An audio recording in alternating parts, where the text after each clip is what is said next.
হারামজাদির পেটে খালি জিলেপি প্যাস। আরে আমার ছেলে বড় লোকের জামাই হচ্ছে, এটা সহ্য করতে পারছে না। একটা মেয়েকে দেখলাম, কেউ শোনাই শোনায় হামুয়া। আরে কাল রাতে যার কথা তোকে বললাম, বাপ মেরে ধরে বাড়ি থেকে দাঁড়িয়ে দিয়েছে, গিয়েছিলেন কি নদীতে ঝাঁপ দিতে, কে একজন আমাদের বাড়িতে পৌঁছে দিয়েছে। আই সি জিনিসটা কিন্তু মন্দ নয় দিদি। আরে দেখতেই লাগাবলো, ভেতরে কোনো পদার্থ নেই, ভগবান রক্ষা করেছে। ওই মেয়ের সঙ্গে বিয়ে হলে কানা করিও পেত না রবি। হাই হাই, তুই তো আমার বিয়ের বাড়ি দেখে এসেছিস, কিরকম বল দেখিনি? ওয়ান্ডারফুল। ওই রমণী দোষের মতো আত্মীয় তুই পেয়েছিস, তোর 14 পুরুষের ভাগ্য। তোর সকালে আমাদের ব্রেকফাস্ট হবে।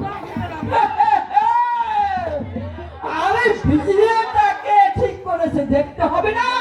এই নদীবালা যেমন কষ্ট করে আমি ছেলেকে মানুষ করেছি, তার ফলও পেলাম হাতে হাতে। কথা কইস না এনে হাই! মাইকে এবার আর আমার ক্যামেরায় দুঃখ কথা হয়। থাকবে না। আমিও ভাবছি দিদি, এই তোদের এখানে পারমিট ভাবে থেকে যাবে। এই বাইরে বাইরে ঘোরার পোষায় না। কেন তো চাকরি? আরে থাক, ওই ইচ্ছে করলে 1000 টাকার মাইনের চাকরি আমি যে কোনো মুহূর্তে জোগাড় করতেছি। ওই চাকরির জন্য আমি ভাবি না। ওই জেলামের ইচ্ছাকে একটা চিঠি দিয়ে দিলে ওই পায়ে ধরে নিয়ে গিয়ে চেয়ারে বসিয়ে দিলে। আরে তার দেবে না, কার ভাই দেখতে হবে তো। এই নদীবালা কথায় বলে, বাপকা বেটা সিপাহিকা ঘোড়া, এই তো ঘোড়া। আরে বাবাকে দেখেছিস, দুটো গাছটি না ছিঁড়ে দিব্যি আদর হলে চলেছে।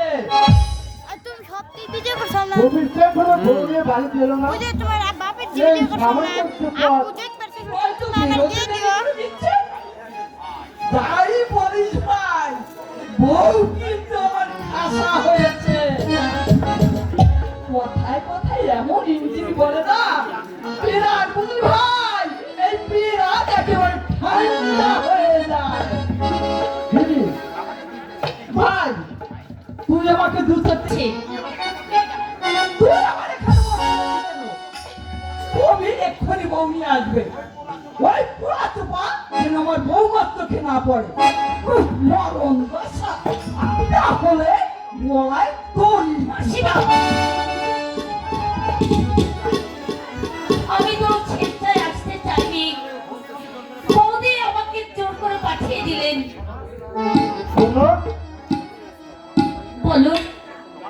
তোমার নাম সোনাল? হ্যাঁ, আমার নাম সুরান্ত। ওই কবির আমার ভাগ্য। একটা বিদেশি ফার্মে আমি পাঠিয়েছি অক্ষর। তোমার সমস্ত ঘটনা আমি দিদির কাছ থেকে শুনলাম। Sir, very sir. তা এখন কি করবে ঠিক করেছো? এখনো কোনো কিছু ঠিক করিনি। এই বয়সে থাকা বড় জ্বালা। এই তাছাড়া এই পৃথিবীতে এই মানুষের জানার অভাব নেই। এই কবির যা করেছে তার প্রায়শ্চিত্ত নেই। তাই আমি বলছিলাম, আমি তোমাকে একটা প্রস্তাব দিই। প্রস্তাব? ইয়ে মানে তুমি যদি রাজি থাকো, এই আমি তোমাকে বিয়ে করতে চাই। ঠিক। হ্যাঁ তোমার এটা আমার মাধ্যমিকটাও করতে পারি। এই কবির তোমার গায়ে কলঙ্কের কালি লিখে দিয়েছে, আর আমি তা প্রায়শ্চিত্ত করতে চাই। কিন্তু আমি জানি তুমি কি বলবে।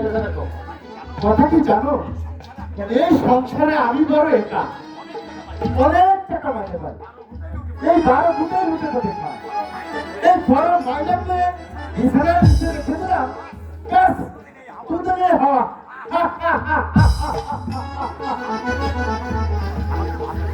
আমাকে আমাকে একটু ভাবতে দিন। ও ইয়েস, ও চন্দ্রমুখী, ওই বিয়েটা তো ছেলে ফেলানো, কি সারা জীবনের সওয়াল।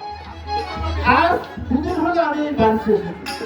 এই কল করছে 10 দিনের বাপ আমার পায়ে চোখে পাঠিয়ে দিয়েছে। বলেছে শুধু বলছে আপনি কথা দিন। আচ্ছা, কাল সকালে আমার মতামত আমি আপনাকে জানাবো। আপনার মহত্বের কথা আমি জীবনেও ভুলবো না। ঠিক আছে, আমি যাই। বৌদি হয়তো আমাকে খোঁজ করছে। এই শোনো, বলো। এইসব কথাগুলো ওই ছোট মাঠে বলো না। তোমার বলো কেউ চাইবে না। তোমার উপর আমার যতটা সিম্পাথি আছে এদের তা নেই। এই কথা আমি কাউকে বলবো না। আপনি নিশ্চিন্ত থাকুন।